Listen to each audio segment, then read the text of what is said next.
Assalamualaikum warahmatullahi wabarakatuh. Perkenalkan, kami dari kelompok 3 ingin membahas tentang contoh kasus korupsi dan dasar hukum pemberantasan korupsi. Sebelumnya, perkenalkan, nama saya Sylvia Magda. Perkenalkan, nama saya Wanda Raras Oktaviati. Perkenalkan, saya Dewi Una. Perkenalkan, nama saya Siti Padria. Perkenalkan, nama saya Resa Mahyudita. Yang kita paparkan ada beberapa, yaitu yang pertama, pengertian korupsi dan KPK. Yang kedua, contoh kasus korupsi BLBI. Yang ketiga, upaya penanganan pemerintah. Yang pertama, apa yang dimaksud korupsi? Korupsi adalah suatu bentuk ketidakjujuran atau tindak pidana yang dilakukan oleh seseorang atau suatu organisasi yang dipercayakan dalam suatu jabatan kekuasaan untuk memperoleh keuntungan yang haram atau penyalahgunaan kekuasaan untuk keuntungan pribadi seseorang. Apa itu KPK?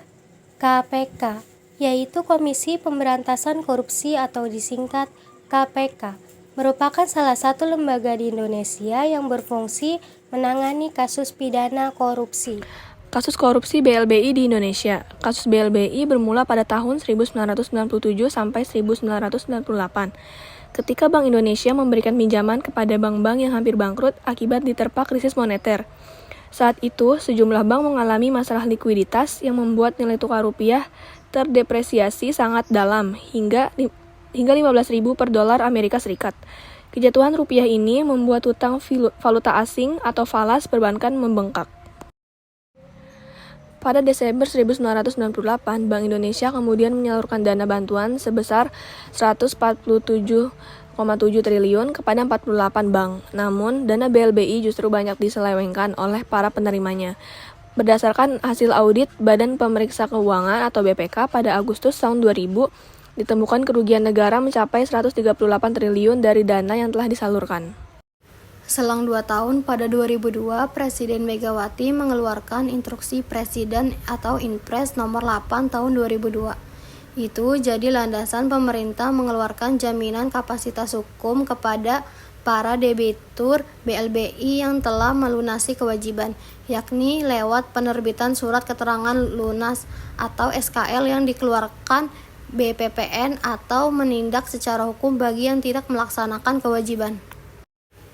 Vonis perdana bagi terdakwa kasus BLBI terjadi pada tahun 2003 yang menjerat oknum pejabat BI yang bersekongkol dengan para pemilik bank seperti Hendro Budianto, Heru Supratomo, hingga Paul Sutopo Joko Negoro yang dijebloskan ke penjara. Sementara dari pihak penerima dana, sederet nama juga mulai diperiksa dan diadili hingga berlanjut menerima vonis bersalah.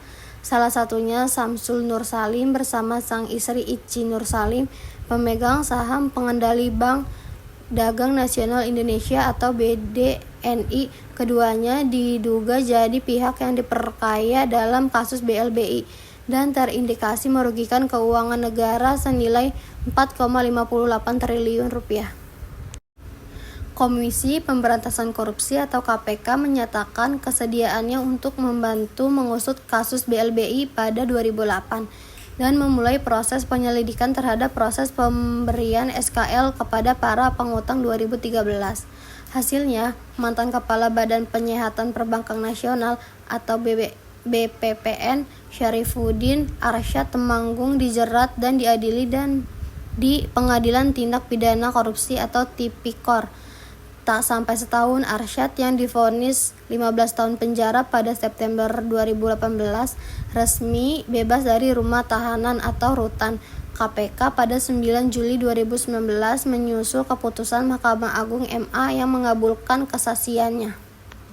Pasca penyelesaian masalah yang tak kunjung tuntas tersebut, pemerintah di bawah Presiden Jokowi menugasi Satgas Penanganan Hak Tagih Negara untuk menuntaskan kasus BLBI. Mengutip catatan BPK, Kementerian Keuangan akan terus mengejar dana BLBI dengan total dana sebesar 110,45 triliun. Menteri Keuangan Sri Mulyani Indrawati sempat menyampaikan kepada Satgas total dana BLBI 110,40 triliun ini terdiri dari obligor 22 pihak dan 12.000 dokumen debitur. Baru-baru ini, Menko Polhukam Mahfud MD menyebut pemerintah akan memanggil seluruh debitur dan obligor yang berjumlah 48 orang. Adapun jumlah total utang mereka terhadap negara disebut mencapai 111 triliun, termasuk Tommy Soeharto, yang berhutang kepada negara sekitar 2,6 triliun.